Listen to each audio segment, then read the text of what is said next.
बहुत ही दिमागदार मंत्री था जिसके पास हर समस्या का हल था और राजा इस मंत्री से बिना पूछे कोई भी बड़ा फैसला नहीं करता था और इसी वजह से राज दरबार के दूसरे लोग इस मंत्री से जलते थे। तो एक दिन राज दरबार में राजा ने अपने इस मंत्री से कहा कि तुम इतने दिमागदार हो लेकिन तुम्हारा बेटा बिल्कुल ही मूर्ख और नासमझ है।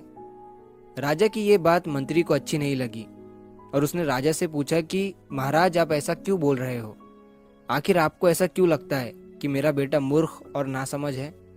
तो राजा ने कहा कि मैं रोज सुबह जब जनता से मिलने के लिए जाता हूँ तो वहां पर तुम्हारा बेटा भी होता है और मैं रोज तुम्हारे बेटे से ये पूछता हूँ कि सोना और चांदी में सबसे ज्यादा कीमती क्या होता है, तो तुम्हारा बेटा हर बार चांदी ही कहता है। राजा की ये बात सुनकर दरबार में मौजूद सभी लोग हंसने लगे और मंत्री को इस बात का बुरा लगा। मंत्री बिना कुछ कहे सीधा अपने घर गया और घर जाते ही उसने अपने बेटे से पूछा कि सोने और चांदी में कौन सी धातु कीमती है। बेटे ने तुरंत जवाब देते हुए कहा, पिताजी सोना। मंत्री ने जब बेटे से कहा कि तुम्हें जब पता है कि सोना कीमती धातु है तो तुम रोज राजा को गलत जवाब क्यों देते हो और चांदी को कीमती धातु क्यों कहते हो।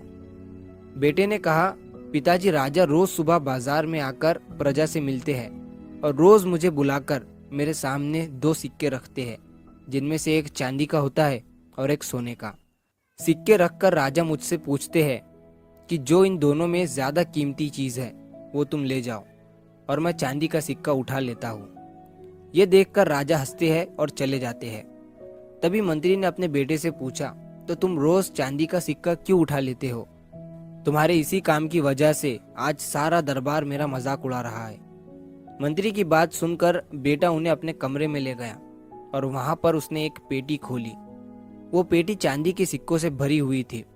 इतने सारे चांदी के सिक्के देखकर मंत्री हैरान हो गया और उसने अपने बेटे से पूछा कि इतने सारे चांदी के सिक्के तुम्हारे पास कैसे आए। बेटे ने कहा, पिताजी जो सिक्के राजा मुझे देते हैं ये वही सिक्के हैं। जिस दिन मैंने राजा को सही जवाब दे दिया और चांदी के सिक्के की जगह सोने का सिक्का उठा लिया, उस दिन के बाद से राजा मुझे कभी भी ये सवाल नहीं पूछेंगे और मुझे रोज का एक चांदी का सिक्का मिलना बंद हो जाएगा, क्योंकि राजा का मनोरंजन तब होता है जब मैं चांदी का सिक्का उठाकर चांदी को सोने से ज्यादा कीमती बोलता हूँ और इसी पर वो हंसते हैं और बिना ज्यादा सोचे वहां से चले जाते हैं। मैं एक सोने के सिक्के की वजह से रोज मिलने वाला चांदी का सिक्का नहीं गवा सकता हूँ। ये सुनकर मंत्री को अपने बेटे पर गर्व महसूस होने लगा और वो समझ गया कि चाहे मेरे बेटे को लोग बेवकूफ़ ही क्यों ना कहे, लेकिन मेरा बेटा जो कर रहा है उसके पीछे की समझदारी कोई समझदार इंसान ही समझ सकता है। और अब जब भी मंत्री के सामने उसके बेटे को कोई मूर्ख या नासमझ कहता तो वो मुस्कुराने लगता और वहां से चला जाता।